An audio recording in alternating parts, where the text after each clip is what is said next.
প্রিয় বন্ধুরা, এক বৃষ্টি ভেজা সকালবেলা এক বাজ পাখি এক গাছের নিচে বসে বিশ্রাম নিচ্ছিল।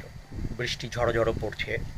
সে দূরে তাকিয়ে দেখলো কতগুলো ইঁদুর আর ইঁদুর ছানা বৃষ্টিতে ভিজে খুব কষ্ট পাচ্ছে। তো বাজ পাখি চিন্তা করলো যে আমি ইঁদুর ছানাগুলোকে আমার পাখার নিচে রেখে বৃষ্টি থেকে একটু পরিত্রাণের চেষ্টা করি।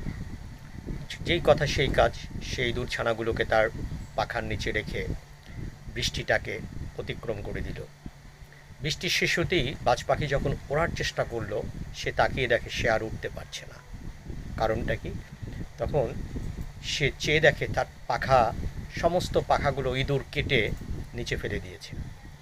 বাজ পাখি বলল, হায় হায়, এ আমি কার উপকার করলাম? সে তো আমার ওড়ার শক্তি, আমার বাজ পাখির আইডেন্টিটিতে সে নষ্ট করে দিয়েছে।